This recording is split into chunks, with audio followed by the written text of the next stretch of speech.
ہاں؟ ابرار بھائی کی طرف سے 100 روپیہ بچے کو دیا جا رہا ہے، اللہ قبول فرمائے۔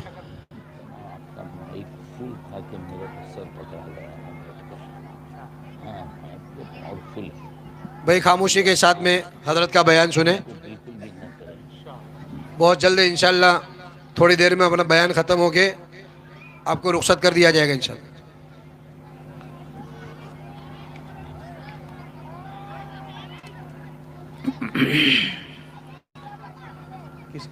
حنیف بھائی منصوری کی طرف سے، حنیف بھائی منصوری کی طرف سے انتظامی امور کے لیے 1100 روپیہ موصول ہوا ہے، اللہ قبول فرماوے۔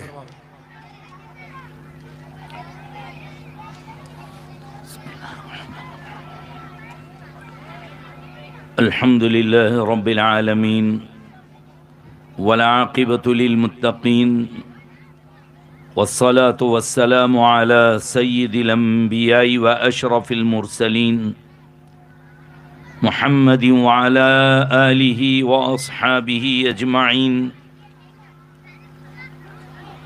أما بعد فأعوذ بالله من الشيطان الرجيم، بسم الله الرحمن الرحيم۔ لو أنزلنا هذا القرآن على جبل لرأيته خاشعا متصدعا من خشية الله، وقال تعالى: أم كنتم شهداء إذ حضر يعقوب الموت إذ قال لبنيه ما تعبدون من بعدي قالوا نعبد إلهك وإله آبائك إبراهيم وإسماعيل وإسحاق إلها واحدا ونحن له مسلمون، صدق الله العظيم۔ بزرگان محترم و برادران عزیز اور بہت ہی عزت کے قابل و لائق میری مائیں اور بہنیں،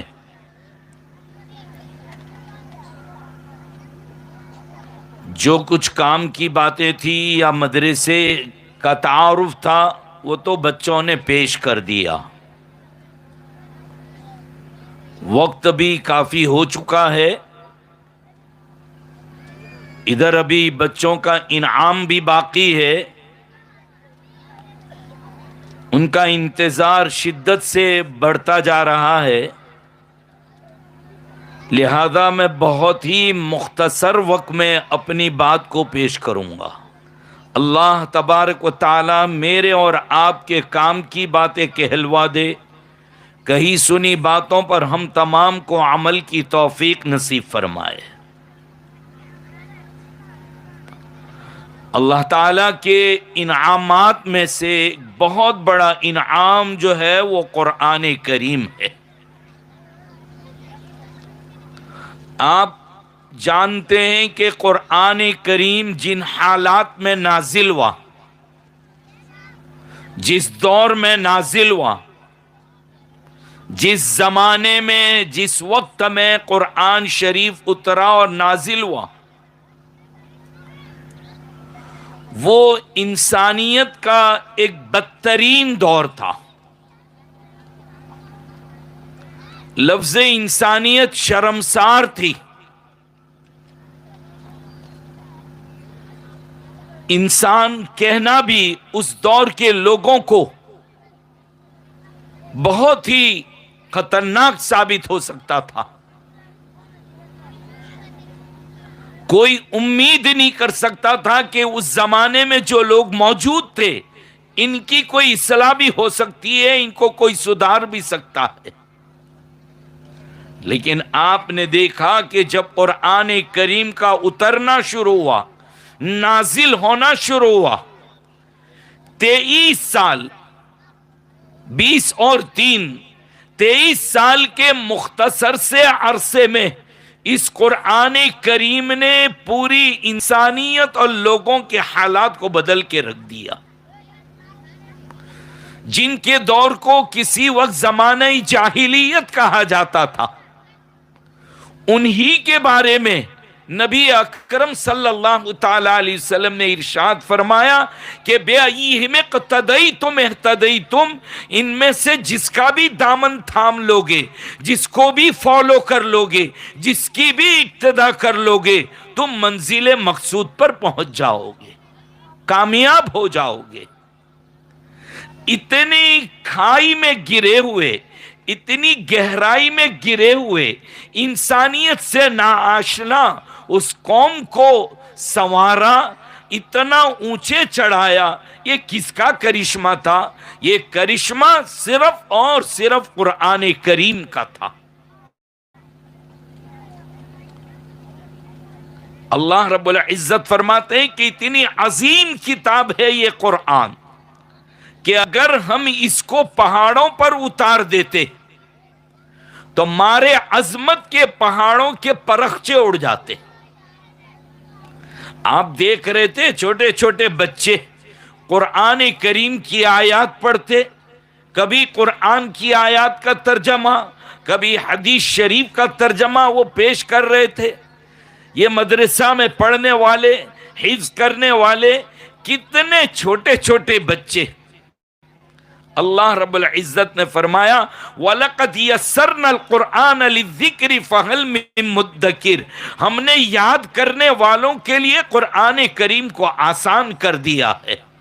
اللہ تعالیٰ نے کیسا ان کے دل و دماغ میں، کیسا ان کے سینوں میں اتار دیا۔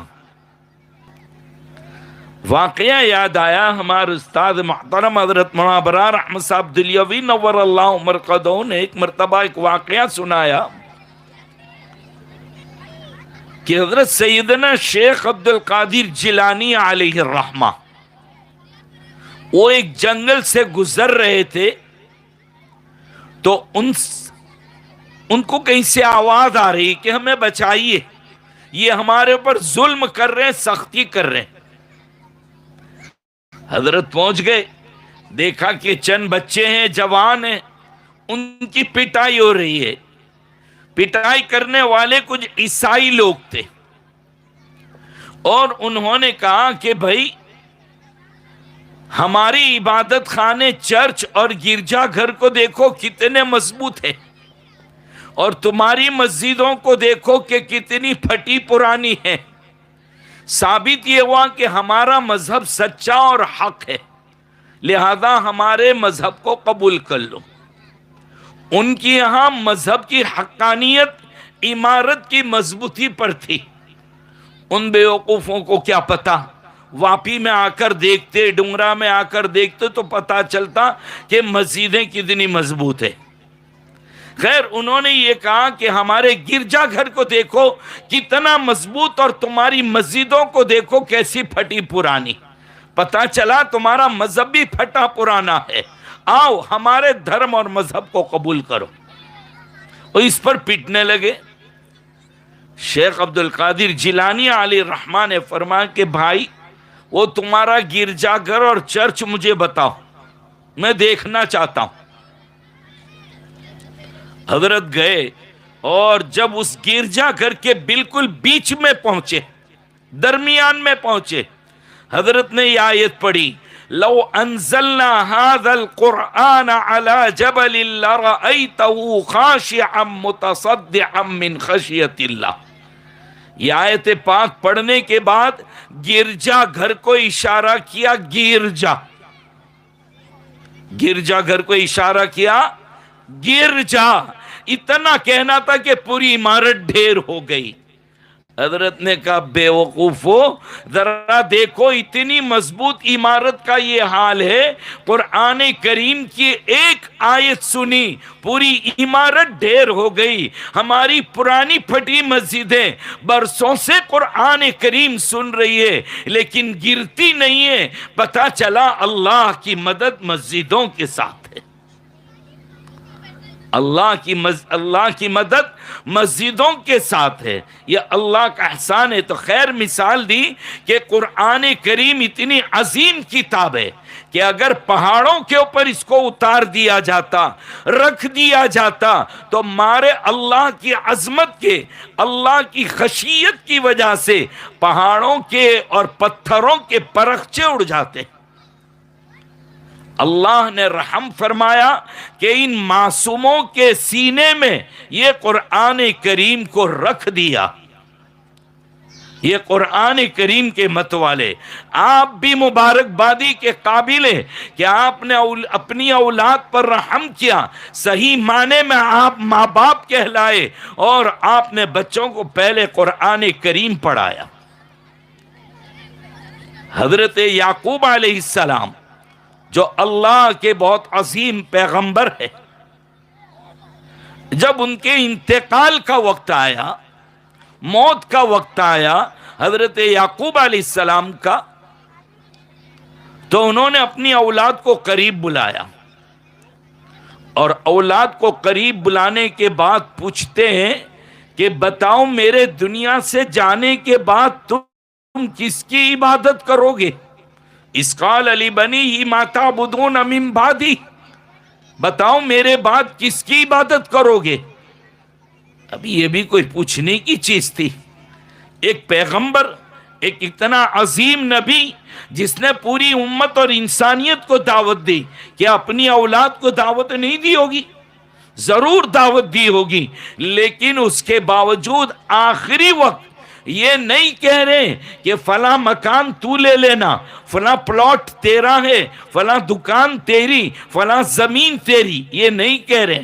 یہ سوال کر رہے بچوں میرے بعد کس کی عبادت کرو گے؟ پتہ یہ چلا کہ ماں باپ کو اپنے مرنے سے پہلے اگر کسی چیز کی فکر کرنی ہے تو اپنے بچوں کے عقائد کی. جبکہ آج قدم قدم پر ایمان کے لوٹنے والے، ایمان پر ڈاکہ ڈالنے والے بالکل قدم قدم پر تیار کھڑے ہوئے ہیں. اسکول اگر اس کا آپ ایجوکیشن کی جو کتابیں اگر اٹھا کر آپ دیکھو گے تو اس کے اندر کوئی لیسن ایسا نہیں ہے جس سے ہندی گجراتی خاص طور پر سکھایا جاتا ہے. کوئی لیسن ایسا نہیں ہے جس میں ارتداد اور کفر کا سبق نہیں بھرا ہوا. پورے لیسن پاٹھ پڑھیے اس کے اندر یہی بھرا ہوا ہے. اور کریلا اوپر سے نیم چڑھا. آج کل حکومتوں کی طرف سے جو پروگرام بنائے جا رہے ہیں، آپ کی اولادوں کو اسکول میں جو پڑھانے کے لیے سلیبس تیار کیا جا رہا ہے، یا زبردستی اپنی مذہبی چیزیں آپ پر تھوپی جانی ہے، جس کی وجہ سے ہمارے بچے خطرہ ہے کہ یہ مرتد ہو جائیں. کبھی کبھی ہم یہ تصور کرتے ہیں تو دل کانپ جاتا ہے کہ ہمارے آنے والی نسلوں کا کیا ہوگا، کس طریقے سے ان کا ایمان سلامت رہے گا، کیسے ان کے ایمان کو بچایا جائے گا. دجال کا وقت قریب آ رہا ہے، دجالی فتنے ظاہر ہو رہے ہیں، اور چاروں طرف سے ان کو گھیر رکھا ہے کفر نے، ارتداد نے، شرک نے.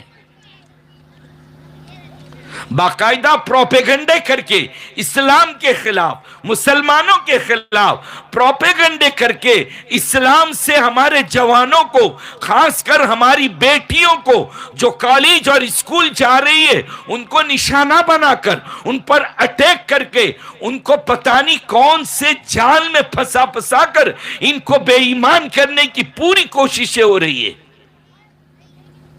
ایسے دور میں عقائد کا بچانا اور عقائد کی حفاظت کرنا اور عقائد کی فکر کرنا یہ بہت ضروری ہے ماں باپ کے لیے، کہ اپنے مرنے سے پہلے اپنے بچوں کے عقائد، کہ اللہ کی ذات سے ہونے کا یقین، اللہ ہی ہے جو کائنات کا نظام چلاتے ہیں، جو دنیا کا نظام چلاتے ہیں، اللہ موجود ہے.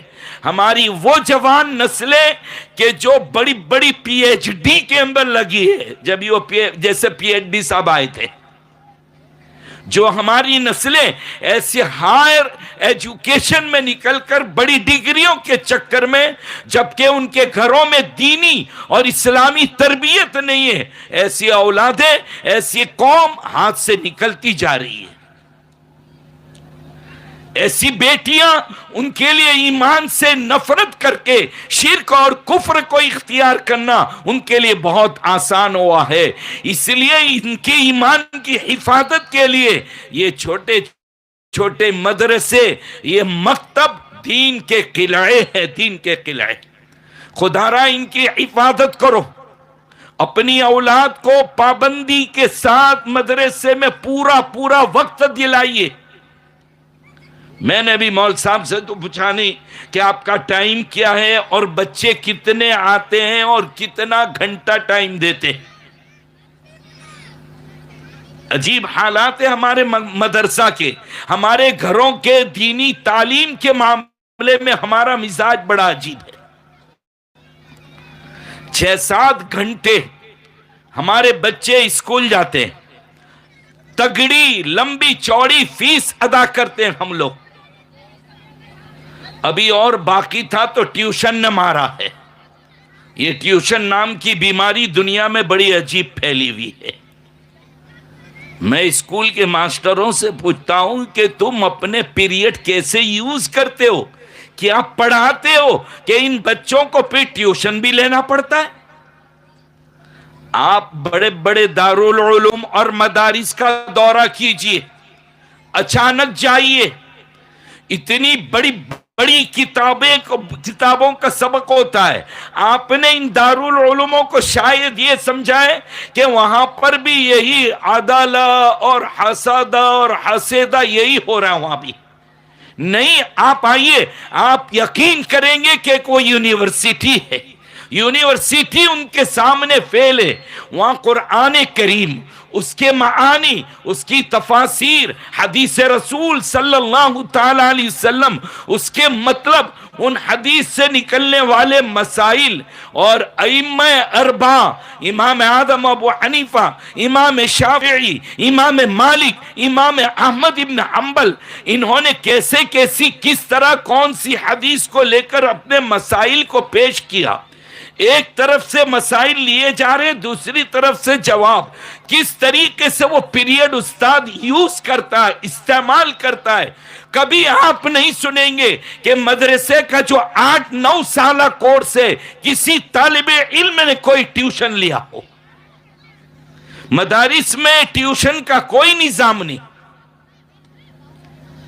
اسکول کا وہ بچہ جو اس نے شروع سے ایک کلاس میں جو کتابیں پڑھی ہے، آخر تک اسی کے اندر ترقی ہوتی جا رہی ہے اس کی. وہ کلاسوں میں کیا پڑھ رہا ہے کہ جس کی وجہ سے سمجھ میں ہی نہیں آیا. اور کرامت ہے ٹیوشن والوں کی کہ وہ آدھے گھنٹے میں بچے کو ساری چیزیں سمجھا دیتے. اسکول کے ٹیچر نہیں سمجھا سکے، وہ چیز سمجھا دی کس نے؟ ٹیوشن والوں نے. اگر کوئی مسلم ٹیچر بیٹھا ہوا ہے، میں ان سے کہتا ہوں اللہ کا ڈر اختیار کرو، اللہ کا ڈر اپنے دل میں بٹھاؤ.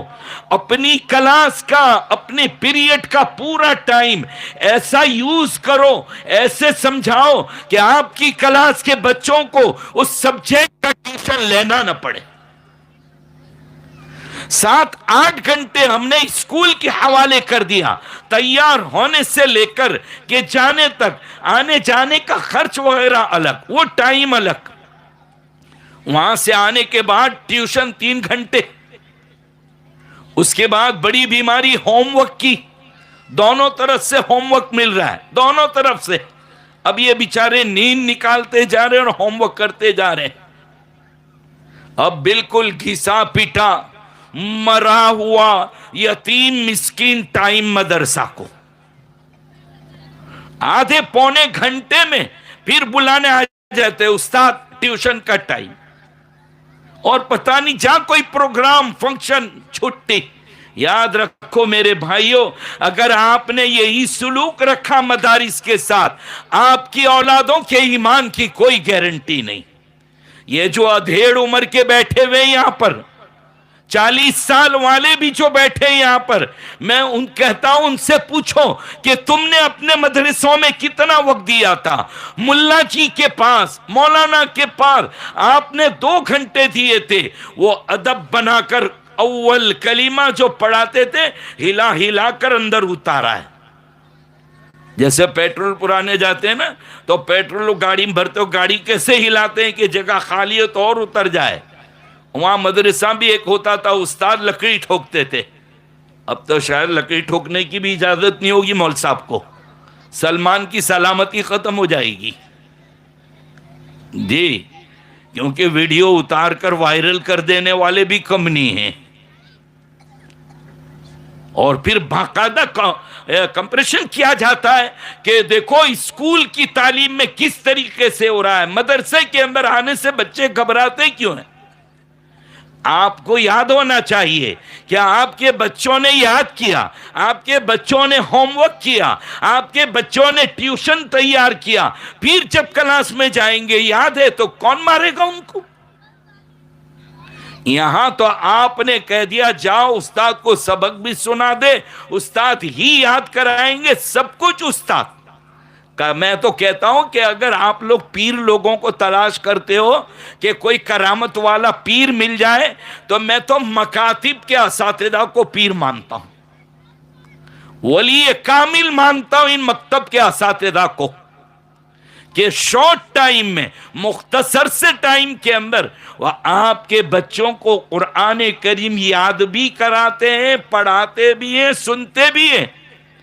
اور پھر وہ حدیث اتنے چھوٹے چھوٹے, کیسے ایسا لگ رہا تھا کہ دودھ چھوڑنے کو 8 دن ہوئے بھی, تو اتنے چوسے چوسے جتنے 25 پہ ہوا چلے تو اڑ جائے, کیا حدیث شریف سنا رہے تھے. ان کے چہرے چوم لینے کو جی چاہ رہا تھا, کتنے پیارے انداز میں انہوں نے حدیث پاک کو سنایا. اور یہ مکالمے ان اساتذہ نے جو تیار کیے بہت شاندار مکالمے تھے. ہاں لیکن میں اتنا ضرور کہتا چلوں گا, مدرسے کے مکالمے ہی رہ جانا چاہیے, ڈرامہ نہیں ہونا چاہیے. کوئی رول باطل چیز کا ضرور ادا کرے, لیکن اسلامی شعار داڑھی وغیرہ ایسی جھوٹی نہ لگائیں کہ جس سے مذاق اڑایا جائے.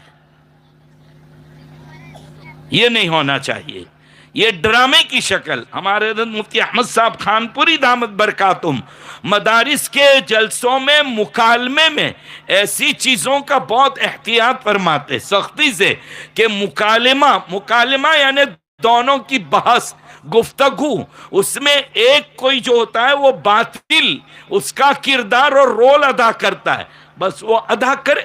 اگر اس کو بڑھا بنانا ہی ہے تو ذرا کمبل چادر اڑا دی جائے, ہاتھ میں لکڑی وکڑی دے دی جائے, یہ تو کر سکتے ہیں. لیکن جو شعائر اسلام ہے کہ بناوٹی داڑھی وغیرہ, یہ نہیں لگا سکتے, یہ نہیں ہونا چاہیے. اور خیال کریں, لگے ہاتھ بات کہہ ہی دوں, ماشاءاللہ ہماری بیٹیاں بھی آئی, چھوٹی چھوٹی بچیاں ہو تب تک تھی. ہمارے تھانوی رحمت اللہ علیہ نے نقل کیا کہ بچیاں جب شیانی ہو جائے 9-10 سال کی ہو جائے, اب تو 10 سال سے پہلے, ان کو عوام کے سامنے نہ لائی جائیں. اسی لیے کہ اسلام جو ہے نا یہ نہیں کہتا کہ یہ گناہ مت کرو, بلکہ یہ کہتا ہے کہ اس گناہ کے قریب بھی نہ جاؤ. بالکل دور سے پابندی, نہ رہے بانس نہ بجے بانسوری. اس لیے یہ بھی خیال ہونا چاہیے. لیکن مول صاحب بیچارے مجبور یہ ہوتے ہیں کہ سارے بچوں کو پروگرام میں لینا ہی ہے, ورنہ ماں باپ ناراض ہو جائیں گے کہ ہمارے بچے کو کیوں نہیں لیا. نہیں, یہ تو استاد کی ثوابدید پر چھوڑ دینا چاہیے کہ مولانا آپ جس کو مناسب سمجھو استعمال کرو, اور جس کے لیے اگر مناسب نہیں سمجھتے تو وہ نہیں ہونا چاہیے, مجبور نہ کیا جائے. خیر, یہ آپ کا جلسہ بہت ہی کامیاب. میں سمجھتا ہوں کہ جس عمر کے یہ چھوٹے چھوٹے بچے, اس اعتبار سے آپ کے بچوں نے موجودہ حالات کو سامنے آپ رکھیں گے, پتہ چلے گا کہ آپ کا مدرسہ 100% کامیاب اور سکسیس ہے. الحمدللہ, اللہ کا شکر ہے. علامہ اقبال رحمۃ اللہ علیہ فرماتے ہیں یہ دین کے قلعے ہیں مدرسے, اگر قلعہ گر جائے شہر فتح ہو جاتا ہے، اگر مدرسے بند ہو گئے، اگر مکاتب بند ہو گئے، آپ کا سماج باقی نہیں رہے گا، آپ کی سوسائٹی باقی نہیں رہے گی، آپ کا محلہ باقی نہیں رہے گا۔ اور دوسری بات بڑی ذمہ داری سے کہہ رہا ہوں، ڈونگرا والوں بہت ذمہ داری سے، کہ آپ کی مسجد میں، آپ کے محلے میں چلنے والا مدرسہ، اس کی برکت کیا ہے آپ کو پتہ ہے؟ ایک موبائل کا ٹاور، وہ لگتا ہے تو اس سے ریڈیشن جو نکلتا ہے آپ جانتے بھی نہیں ہیں کہ وہ ریڈیشن ہم کو کیا اثر کرتا ہے۔ اینٹیناز وہ ہمارے گھروں کو اور ہماری صحت کو کتنا ایفیکٹو کر، جب 5G نکلا تھا اس وقت آپ کو معلوم ہے، آپ نے واٹس ایپ کے اوپر سب کچھ دیکھ لیا تھا کہ اس کے یہ 5G کے اثرات ہماری آنے والی نسلوں کو کیسے مفلوج کر کے رکھ دیں گے، ٹاور سے کیسا ریڈیشن نکل رہا ہے، یہ سنا ہوگا آپ نے۔ ٹاور کتنا دور ہوتا ہے، لیکن کتنے دور سے آپ کا سیل فون اس کے ٹاور کو پکڑ لیتا ہے یا نہیں؟ اس کے اثرات آتے ہیں نا۔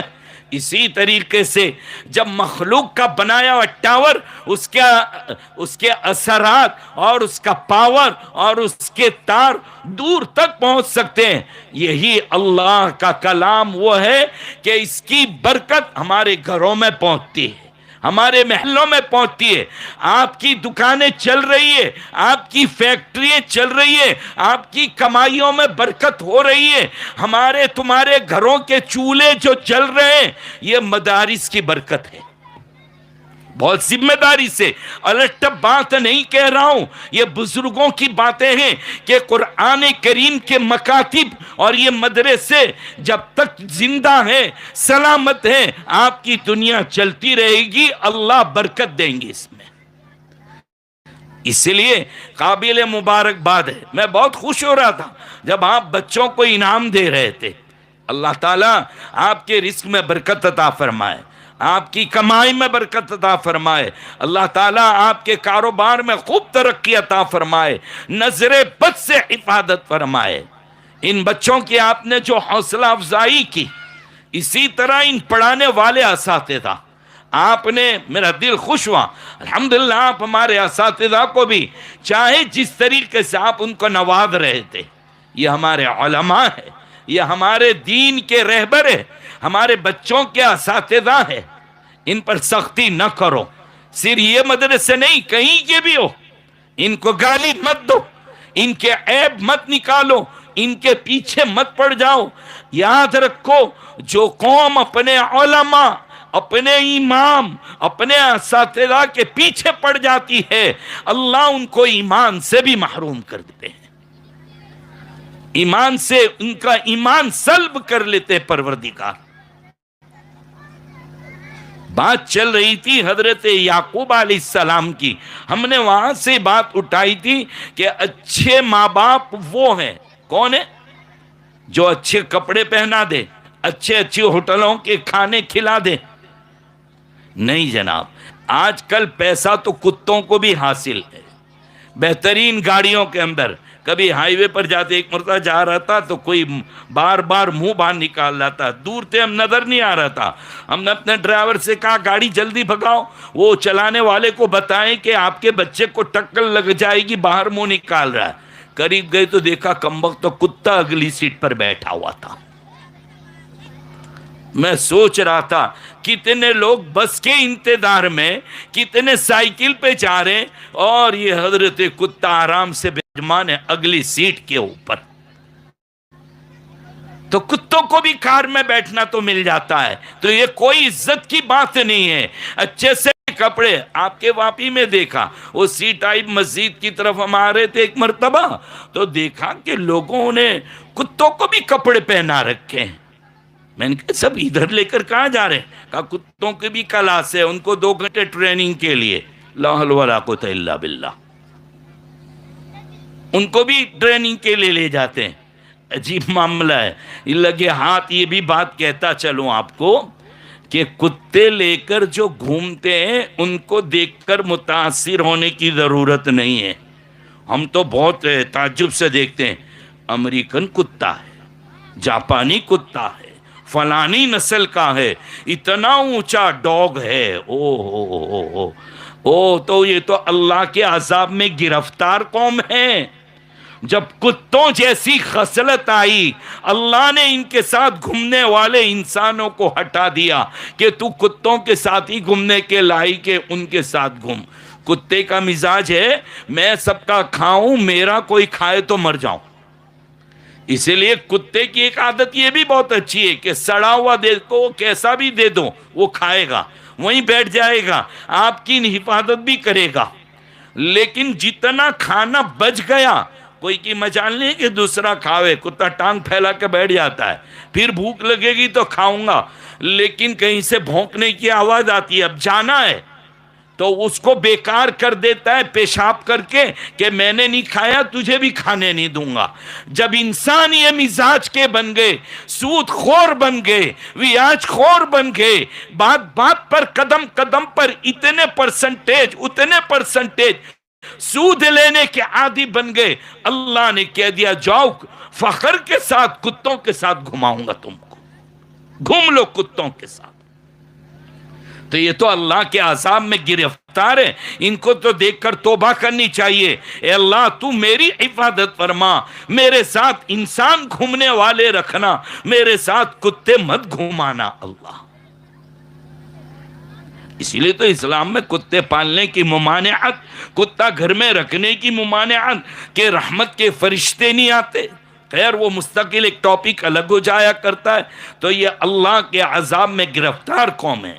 خیر میرے بھائیوں، یہ قرآن کے مدرسے آپ کے اولاد کے عقیدوں کو بچائیں گے، ایمان کو بچائیں گے۔ کیسے عقیدوں کو وہ بیان کر رہے تھے بچے، اور چاروں طرف سے یہ کہا جا رہا ہے کہ لا تسمعوا لہذا القرآن۔ اس دن بھی کہا گیا تھا جس دن سے قرآن نازل ہوا، آج بھی نازل ہو، آج بھی یہی کہا جا رہا ہے قرآن کو مت سنو۔ امت مسلمہ کو دور کرنے کی کوشش کی جا رہی ہے، پوری ایڑی چوٹی کا زور لگا دیا۔ قیامت تو آ جائے گی لیکن کوئی قرآن کا گلا دبا نہیں سکے گا۔ قرآن پھیل کر بھی رہے گا اور پھل کر بھی رہے گا، پھول کر بھی رہے گا قرآن شریف، اور وہی قوم بچے گی دنیا میں، وہی قوم کامیاب ہوگی، وہی ترقی پائے گی جو اپنے آپ کو قرآن کریم سے وابستہ کریں گے۔ جن گھرانوں سے، جس سماج سے قرآن اور قرآن کے مدارس نکل جائیں گے، اللہ ہی نگہبان ہے ایسے علاقوں کا۔ اللہ ہم سب کی حفاظت فرمائے، اللہ جو کچھ کہا اس پر ہم تمام کو عمل کی توفیق نصیب فرمائے۔ وآخر دعوانا ان الحمد للہ رب العالمین۔ اطمینان کے ساتھ بیٹھے، ابھی انشاءاللہ انعام تک